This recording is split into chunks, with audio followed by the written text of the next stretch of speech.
ঢাকা মহানগরী কর্তৃক কারাবন্দী নেতৃবৃন্দের মুক্তির দাবিতে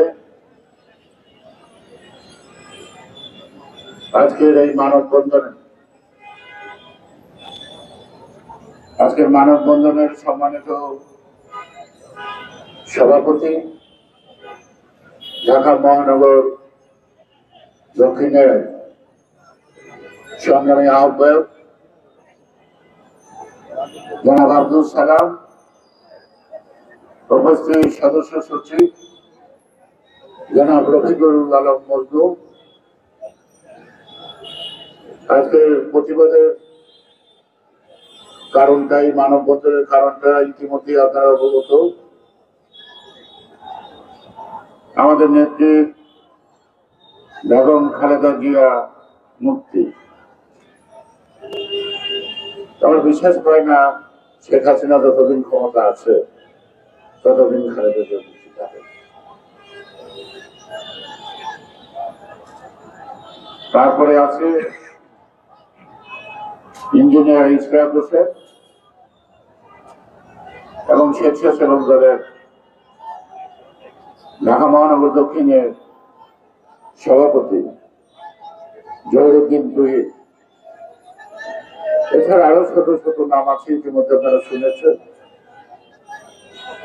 শুধু ঢাকা কেন্দ্রীয় কারাগারে কতজন আটক আছে, তার বাইরেও বাংলাদেশের এমন কোন কারাগার নেই, হাজতখানা নাই যেখানে আটক হয় নাই আমাদের। এই আটকটা এক ধরনের বাণিজ্য। এই বাণিজ্যটা অর্থাৎ একজনকে ধরতে বলতে কিছু করা, প্রথম বাড়ির লোককে দেখা করতে দিব, তার জন্য একটা খাওয়াতে খেতে দিতে, গাড়ি থেকে খাবার এনে দিব, ওইটা এলাও করতে গেলে আরেকটা খাওয়া, শক্ত মামলা দিব না, এটা জন্য আবার কোথায় যে হাজত করবো, রিমাইন্ড আনবো না, তার জন্য আরেকটা খাত। এরকম 20-25 রকমের খাত আছে। প্রত্যেক খাতে খাতে আপনাকে টাকা দিতে হবে। এটা পুলিশ প্রশাসন একটা ব্যবসায়ী প্রতিষ্ঠান, এটা জনগণের নিরাপত্তার জন্য না। যারা খুন করে তাদেরকে রক্ষার জন্য বাহিনীকে এখন সরকার ব্যবহার করছে, কিন্তু তাদের দায়িত্ব জনগণের নিরাপত্তা দেওয়া। জনগণের নিরাপত্তা দিতে গেলে তাদের নিজেদের নিরাপত্তা থাকে, নিরাপত্তা মানে তাদের চাকরি থাকে না। সেই কারণ তাকে তো ছেলে মেয়ে আছে, তাহলে আমাকে ছেলে মেয়ে নাই, হাওয়া খেয়ে বাঁচবো। আমাদের ধরলেই জিজ্ঞেস করলে বলে কি করুন স্যার, চাকরি তো থাকে না। অর্থাৎ আমরা জেলে দেবো তাকে চাকরি বাঁচানো, তা নাহলে তাকে ছেলে মেয়েরা কি কষ্ট পেত। এই যে অবস্থা, এটাকে আইনে পরিণত হয়েছে। এখন সবকিছুতেই ভেজাল। সরকার ভেজাল থেকে সেখানে প্রশাসন তো আর নির্ভেজাল হয় না। যে দেশে আইনের শাসন নাই সেখানে আমি বিচার চাইবো কার কাছে? যে দেশে বিচারপতিরাই স্বাধীন না, কারণ সরকারের বিরুদ্ধে রায় গেলে বিচারপতিরা বদলি হয় না, শুধু এমন ঘটনা অনেক আছে। প্রধান বিচারপতি এসকে সিনহা তাপস কিভাবে দায়ী করছি জানেন না। তারপরে বর্তমান বিচারপতিরা তাপসকে রাম সালাম দেয়, ডাকতে সাহস করে না। দেশের বিচারপতিরা ভয় পায় বিচার করতে, সেই দেশে একটা বিচার ব্যবস্থা আছে। খুন, চোর, ডাকাত অহরহ করবেন পায় না। আবার কত খুনি পালায়ও যায়, হাজতখানে এসে পালায়। কিভাবে পালায় এটা তো আমাকে জানাবো। সুতরাং আজকে বাংলাদেশটা কোন একটা সুস্থ রাষ্ট্র হিসাবে গণ্য হয় না। দেশে বিদেশে আমাদের নানা ধরনের তিরস্কার আসবে। আজকে আমেরিকা বা কোন দেশ আমার কোন দেশের প্রতিষ্ঠান বা কোন ব্যক্তির বিরুদ্ধে যখন স্যাংশন দেয়, সেটা আমাদের তো আনন্দ হওয়ার কিছু নাই, আমাদের লজ্জার কথা। কিন্তু এই লজ্জাটা কেন? যাদের লজ্জা পাওয়া উচিত তারা লজ্জা পায় না, অথবা এই ঘটনাগুলিকে সঠিকভাবে তদন্ত করে না, ব্যবস্থা গ্রহণ করে না। এই যে কয়েকজন লোকের নামে স্যাংশন দিয়েছিল, যেখানে বেদযুদ্ধ খবর র্যাবের ডিজি, তখন আমাদের সালাউদ্দিন আপনার 15,000 আন্দোলনে গ্রেপ্তার হয়েছিল। আপনারা জানেন কোথেকে গ্রেপ্তার হয়েছিল? উত্তরা থেকে। উত্তরা থেকে গ্রেপ্তার হইল 3 মাস পরে শুনলাম শিলংয়ে ঘোরাঘুরি করতেছে সালাউদ্দিন। তাহলে ঢাকা থেকে সিলেট গেল কিনে জাফলংয়ের জন্য গড়ার সীমান্ত অতিক্রম করলো কি জবাব দিতে পারবে? যারা প্রস্তাব তারা কি জবাব কোনোদিন দিচ্ছে? দেয় নাই। এখন গোপালগঞ্জ মাদারপুর ভর্তি বলে সংগ্রহ দিচ্ছে, চুঙ্গিগড় ওজন দিচ্ছে, শেখ মুজিবের মাদারটা দিচ্ছে কিনা এইটার খবর। যদি কিনে তাহলে কিন্তু আসে যাওয়ার কথা, তার ছোটের তো কোনো দরকার নেই। চোর কিরকম এক সময় এক ভদ্র মহিলার বাচ্চা হলো, সে বাচ্চা হওয়া মানে কেমন দায়ী দিয়েছে, তো বাচ্চা হয়েছে, ছেলে হয়েছে, তো বাচ্চার বাবা তো বাসায় নেই, তো দায়িত্ব চলে গেছে। চলে যাওয়ার পরে গিয়ে প্রথমে বলে দেখে তার হাতের আঙুলে আটকে যাচ্ছে। তো ভদ্র মহিলা বলতেছে, আপনি যারা চোর কন তো বাড়িতে নাই, সেটা বুঝতাম চুরি করছে। তারপরে এই বাচ্চাটা হয়তো কাঁদতেছে, জায়গা করে দিচ্ছে, করে নিয়ে ওই হাতের মুঠটা খুলে দেওয়ার পরে দেখা যায় কাঁদতে। অর্থাৎ চোরের ঘরে যে চোর হয়েছিল, হ্যাঁ, মাতৃ গর্ভে থেকে এই গায়ে রাখতে চুরি করে পৃথিবী যাইছে। কাহিনী করে ধরনের কাহিনী কেন করবো না? কি কারণে? একসঙ্গে 80 কোটি টাকা উত্তোলন করলেন এবং 80 কোটি টাকা তুলে তিনি বিদেশ পাড়ি দিলেন। এই ব্যবস্থা কে করছে? স্বয়ং প্রধানমন্ত্রী, স্বয়ং স্বরাষ্ট্রমন্ত্রী। আপনাকে 2 ঘন্টা আগে রিপোর্টে করতে হয় এয়ারপোর্টে, এবং যদি 2 ঘন্টা আগে রিপোর্ট করে থাকে ওই জন্য বসা থাকতো, তাহলে তো পাবলিকের ঠিক হওয়ার কথা, তাই না? কোনো কিনে পড়ার কথা না। তার কেউ ভিআইপি যত্নে সুপ করে ঢুকতে হবে, এখানে কি সরকারের কোনো হাত নাই? তাহলে আপনি বিচার সাহেবের কাছে বিচারের যে কতটুকু ক্ষমতা আছে বিচার করবো বেঞ্জিবে।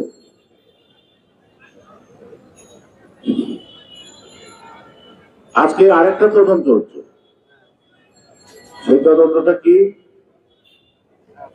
পুরো নামটা বলতে হচ্ছে কি, আনার হত্যা নাকি? ঝিনাইদহ এমপি একসময় পূর্ব সর্বহারাবাদী, তারপরে হঠাৎ করে আওয়ামী লীগ হয়ে গেল নাকি? আর আওয়ামী লীগ মানে মুক্তিযোদ্ধা।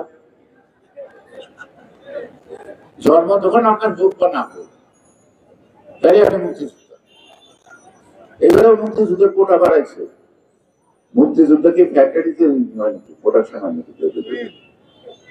গেলে গেলে সে মুক্তিযুদ্ধের চাকরিতে কোটা বাড়াইছে, আর যারা মেধাবে তারা নাচা নাচা করবে, তাই না? আরেক রাজাগারের পর এখন হয়েছে চেয়ারম্যান, প্রধানমন্ত্রী, দেশ সচিব। এটা আমার কথা না, সে নিজে বলছে তার বাবা রাজাগার ছিল, পাকিস্তানের পক্ষে ছিল, এটা বিনা করে। আর যেহেতু শেখ হাসিনার পক্ষে কথা বলা হয়, এখন শ্রেষ্ঠ মুক্তিযোদ্ধা নাকি, মানে শ্রেষ্ঠ কবে হবে জানি না, এখন সে শ্রেষ্ঠ মুক্তিযোদ্ধা। এটি হলো দেশের অবস্থা। নীতি নৈতিকতা, লজ্জা শরমের কথা বলছে, লজ্জা শরম ভয় এই 3 নয়, তাহলেই ভোট ছাড়া প্রধানমন্ত্রী হয়। তাদের আবার লজ্জা শরম দিচ্ছে, যার জনগণের ভোটের দরকার হয় না, সে কার কাছে জবাব দেবে? কার কাছে জবাব দেবে? ও প্রতিবেশী দেশ ভারতবর্ষের অধিকার পাইছে যে নির্বাচন কাকে বলে, কত প্রকার, কিভাবে নির্বাচন। অর্থাৎ ভারতে এখনো জনগণের হাতে কিছু ক্ষমতা আছে, কিন্তু আমাদের দেশের জনগণের কোনো ক্ষমতা নাই। পুলিশ চৌকিদার দফাদার হাতে মাইক খাওয়াটাই একমাত্র ভাগ্য আছে, এর বাইরে প্রতিবাদ করার কোন সুযোগ নেই। 4 লক্ষ কোটি টাকা রাজস্ব, এই রাজস্ব মানে হলো এই যে ওনাকে পোশাক আশাক টাকাটা কে দিবেন? আপনি আমি জনগণ দিবেন। আমাদের টাকায় খায় পরে, পোশাক পরে, আবার আমাদের উপরে লাঠি মারে। সীমাহীন ব্যাধ, এটা সীমাহীন ব্যাধ আর কিছু না। কারো গায়ে হাত দেওয়ার কারো ক্ষমতা নাই। অভিযুক্তকে দেখতে করতে পারে, তদন্ত হবে, বিচার হবে, আর বিচারের আগেই বিচার করে হবে না, হাত পা ভাইয়া রুলাবে, তাই না? এই যে পুলিশ হসপিটালটা কে বাড়লো, কোন তদন্ত কমিশন হয়েছে? আরে তো আমরা এখানেই তো টিয়ার গ্যাস খেতে যেতে চাই, ওইখানে গেলাম কখন? আর ওখানে একটা গাড়ি ভাঙা হইলো না, খোলা গাড়ি ভাঙার পার্টি দেওয়ার মতো একটা গাড়ি ভাঙতো নাকি? এই হসপিটালটা কে বাড়লো? সরার সময় তো জবাব দিতে পারবেন? আর প্রধান বিচার করে বাড়িতে ফটকদের তারা 3 জন বসা ছিল ওইখানে, আর সেই প্রধান বিচারপতির বাড়িতে আমরা ভাঙচুর করছি জন্য আমরা মামলা দিচ্ছেন। এখান থেকে প্রধান বিচারপতি যেতে বাড়িতে কতক্ষণ লাগে, ওইখান থেকে আইসা ওইখানে যেতে কতক্ষণ লাগে, ওইটাও ভাঙলাম, আরো কত কাজ করলাম। যে আমরা কি শান্ত, এরা কি অটো যে আমরা হাত উঠালেই সব ধ্বংস হয়ে দেখা? আরে গাঁজা খান, আসলটা খান, নকল গাঁজা খায় না। এইসব মামলা হলো সব গাঁজা খোরদের আড্ডাখানা। কারণ ওদের বড় হলো চাকরিটা, হাসিনার খেদমত করে চাকরিটা, হাসিনা কি নিজের পয়সা দিয়ে বেতন নিয়ে নিতে পারো? একটা পুরানের বেতন দেয় নাকি শেখ হাসিনাটা? কেন জনগণের উপর খবর দেয়? কি কারণে? আনার হত্যা হলো কি পারদর্শী পুলিশ, এপার ওপার। এখন যদি আনার যে খুন হচ্ছে, এটি তো কনফার্ম না। যারা করছে লাশটা করি, টুকরা করে করি। আনার যে খুন হয়েছে এটা তো বিশ্বাস করে না, কিনে কোথায় মুখের কথা তো হবে না, আপনি তো আলামত লাগতো, সেই আলামত এখনো তারা আবিষ্কার করতে পারে। এই যে তারপরে বললেন তারা আপনাদের কেন খুন করলো জানেন না?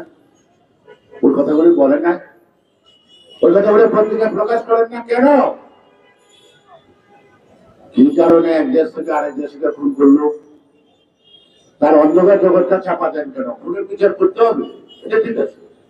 খুনকে আমরা কোনো মতেই আমলে নিতে পারি না, প্রত্যেকটা খুনের বিচার হওয়া উচিত। কিন্তু সে যে খুন হইলো, যাদের খুন হইলো, কি কারণে খুন হইল? তার অন্তর্গত জগৎ, তার হুন্ডি ব্যবসা, তার সমাজ চালানো, এটা তার দিকে তো বোধহয় অনেক আগর বল আটকে যেতে পারে। এখন খালি আনারের প্রতিদিন পত্রিকা হেডলাইন, অনেক জাতীয় নেতা রয়েছে, প্রতিদিন হেডলাইন জাতীয়, কারণ আর দেশের কোনো সমস্যা নাই। আর বাজেট সামনে করবারই না, তার মধ্যে অনেক ছোট ছোট গরুর ফার্ম আছে না, 10টা 20টা 30টা করে বাজেট। এগুলোকে নানা ধরনের জিনিস খেয়ে মোটা তাজা করে নাকি, তারপরে কোরবানির থাকে না। এবার বাজার হলো সুদ, বদমাইশ, লুটেরা, ঘুষখোর, দুর্নীতিবাজ, মুদ্রা পাচারকারীদের মোটা তাজা করার বাজার। এই বাজারটা পুরা তাদেরকে মোটা তাজা করার বাজার। এই বাজারটা জনগণের জন্য না। ছাত্ররা ইন্টারনেট ব্যবহার করে আজকাল ছাত্ররা সেটার উপর ট্যাক্স বাড়াইছে, তৃণমূলের উপর ট্যাক্স বাড়াইছে, অর্থাৎ সাধারণ মানুষ যা ব্যবহার করবো সবগুলোর উপর ট্যাক্স বাড়াইছে। মানুষ আয় করবো করতে, আপনি রাজস্ব আদায়ের একটা টার্গেট করছেন, কিন্তু গত বছরের তুলনায় এবার সামনের বছরটা যাবে আপনি অত রাজস্ব আনতে পারবেন না, রাজস্ব আদায়ের ক্ষেত্রগুলি সংকুচিত হয়ে গেছে, রপ্তানি হ্রাস পাইছে, উৎপাদন হ্রাস পাইছে, আমদানি হ্রাস পাইছে, ডলারের দাম বেশি, তাই কারণে জিনিসপত্র দাম বেশি। তাহলে আপনি গত বছর যে কিছু যে আয়, সেই আয়টা সেবার করতে পারে না, তার মধ্যে তাকে বাকিটা দিতে হয়, তাহলে তাকে তো না খেয়ে পড়া ছাড়া কোনো উপায় নাই। অর্থাৎ শেখ হাসিনার আত্মীয় স্বজন আর এই ঘুষখুর দুর্নীতিবাজ চাকরিজীবী লুটেরা বাঁচুক আর সব হয়ে যাবে, তাদের কিছু যায় আসে না, তাদের কিছু যায় আসে না। বাজেটটা পুঙ্খানুপুঙ্খ করলাম, সকলের মতামত দেখলাম, আমি বাজেটের মধ্যে একটা জায়গা দেখলাম না এই অসহায় কর্মহীন মানুষগুলি তাদের জীবন কিভাবে বাড়বে। আর আপনার ট্যাক্স বাড়ানো মানেই তো জিনিসপত্রের দাম বাড়ানো, এটা তো অটো বাড়বে।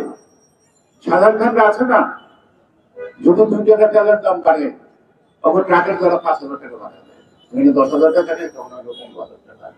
তাহলে আপনার ট্রান্সপোর্টের ব্যয় দুটো জিনিসপত্র আনতে খুলনাতে ধরবো সেটা 100 টাকায়, ঢাকায় যাবে 1100 টাকা, এই মাঝখানে চান্দা ওটা ওই যে শেখ মুজিবের সোনার ছেলেদের এটা পাওনা, তাদেরকে দিতে হয়।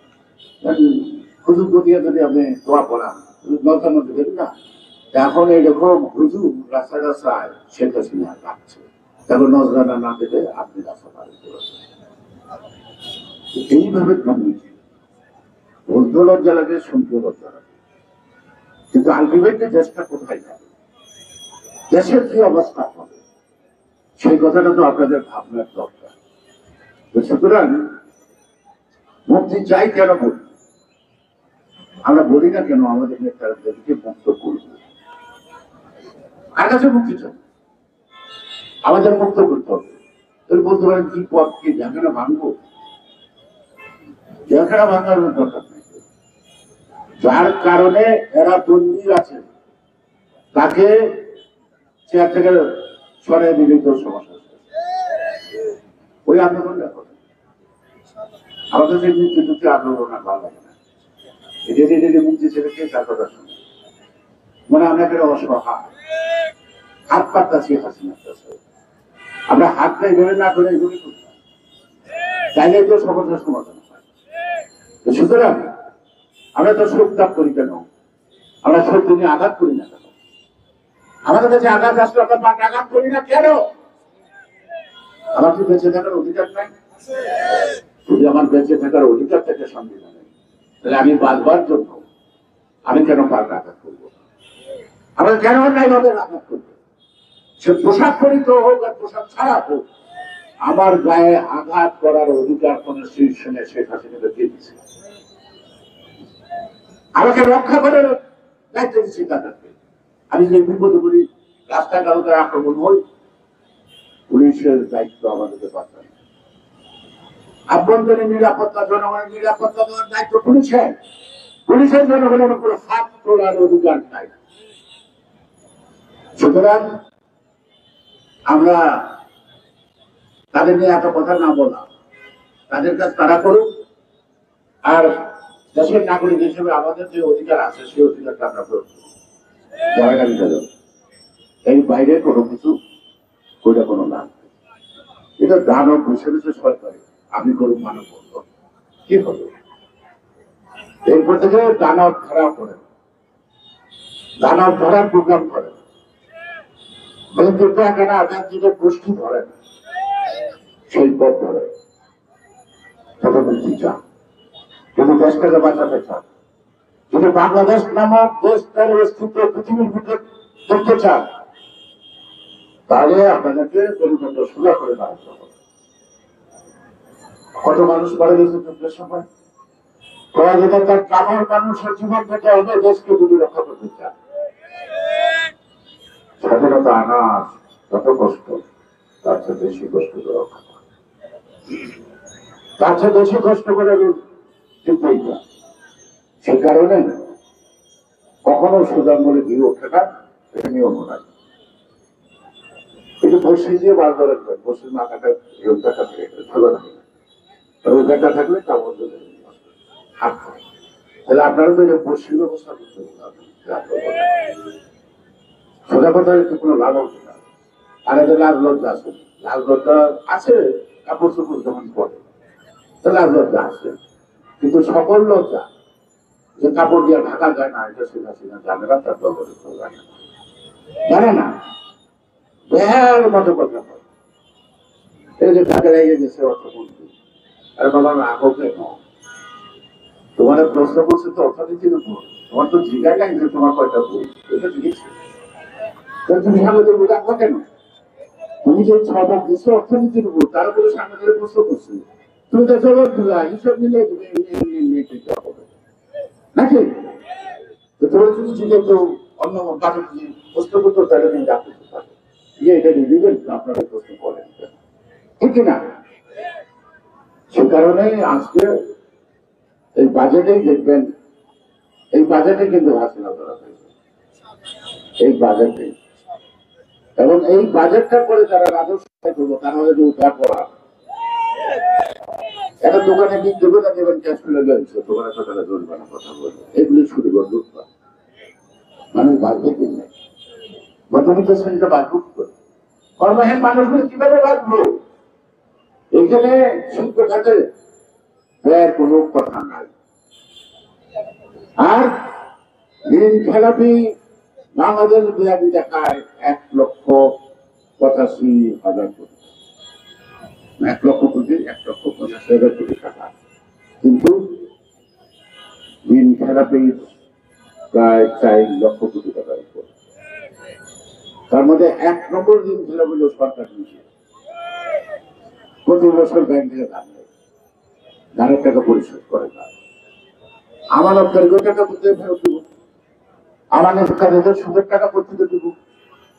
মানুষ যখন ব্যাংক থেকে টাকা রাখতে ভয় পায়, আবার কত কথা জিজ্ঞেস করে, এই মিয়ারা 10,000 টাকা জমা দিলে আয়ের উৎস জিজ্ঞাসা করো, যদি আমাকে এত টাকা ব্যাংকে জমা দিচ্ছে, সেই আয়ের উৎসের খতিয়ান দেখা যাবে ব্যাংকে, প্রত্যেক ব্যাংকে সে ফেরত বিরাট করছে কিনা, প্রত্যেকের টাকা সে জমা দিচ্ছে। জান আমি 10-20,000 টাকা লইয়া আপনার নাম লিখতে হবে, বাপের নাম লিখতে হবে, নাম লিখতে হবে, আপনার টাকা কোথায় পাইলে এটা লিখতে হবে। শত শত কোটি টাকা ব্যাংকে জমা করলো, তার আয়ের উৎসটা ব্যাংক কর্তৃপক্ষ দিবেন তো, দিবেন কিনা? তা নাহলে যতটুকু ব্যাংকে তার অ্যাকাউন্ট আছে, সে ব্যাংক আলোর মধ্যে ছাড়া দেওয়ার কোনো কারণ নেই। এই মখা আলমগীরের কথা কর, এই মখা আলমগীর কি ফার্মাস ব্যাংক করছে, তারপরে এটার নাম পাল্টে দিয়া এটার নাম করছে কোথায়। আর ফার্মাস ব্যাংকে যারা ডাইরেক্টর ছিল, যখন 10 জন ডাইরেক্টরে ওই জয়েন্ট স্টক কাগজে সাইন করে রাখছে, তারপরে রিজাইন করছে, তারপরে টাকা দেয়, তাদের যে টাকা 20 কোটি টাকা করে তাদের দিতে হয়, সেই টাকা কিন্তু ফেরত দেয় নাই। মহালোকে একটা মহাচোখ মুক্তি বাইরা করে দিচ্ছে, মরানোর সময় সে খবরে বয়সে উঠছে, একটা শিক্ষিত চোখ, হ্যাঁ, তারা এত টাকা প্রতিবেদ চাকরি করছো, চাকরি করে কয় টাকা পাইছো, তোর বাচ্চাটা কত টাকা ছিল, শুধু ব্যাংকের মালিক, হসপিটাল মালিক, বিস্কুটের মালিক, সব চোরের কারখানা, আরো তার আরো চোরের প্রধানমন্ত্রী। ওই শেখ মুজিবের মতো করছে, আমি তারে কি করবো, সবাই তো আমার লোক নাকি, আমি তারে কি করবো, আমাদের সবাই তো আমার লোক, তাও তো সেই কথা বলতে পারছে, এর কিন্তু কথা বলতে পারবো না, কারণ এই কথা বললে কোনোটা বাদ নিয়ে আপনাদের আমার কথাতে সমস্যা অনেক প্রকার। আপনার আমার কি সমস্যা? জীবনটা আছে, জীবনটা দেখবে, এর বেশি সমস্যা নাই, ওদের সমস্যা অনেক বেশি, অনেক বেশি সমস্যা, কারণ ওদের জবাব দিতে হবে, একদিন একদিন জবাব দিতে হবে, সেই জবাব তাদের কাছে জবাব নাই। সবাই ভালো থাকেন, সুস্থ থাকেন। আমি আশা করবো আজকে মানববন্ধনে যে আপনাদের দাবি, সেই কবিরা বলতে গিয়ে বিজয়নগর ছাড়া টাকায় বলত, আশা করি স্বরাষ্ট্রমন্ত্রী এটা উপলব্ধি করবেন এবং জেলখানায় তাদেরকে কষ্ট না দিয়ে মুক্তি দেওয়ার জন্য তিনি ব্যবস্থা গ্রহণ করবেন। আর স্বরাষ্ট্রমন্ত্রীর যে অবস্থা, আমরা তো মাসের পর মাস, বছর পর বছর থাকি। আপনি কয়দিন খাটতে পারবেন? তাদের টাকায় আমার মায়া লাগে, ভবিষ্যতে জামিন লড়নে যে সময় লাগে, এই সময়টুকু আল্লাহ তাআলা আপনার জন্য হায়াত বাকি রাখি, আমি জানি না। সবাই ভালো থাকুন, সুস্থ থাকুন। বাংলাদেশ জিন্দাবাদ।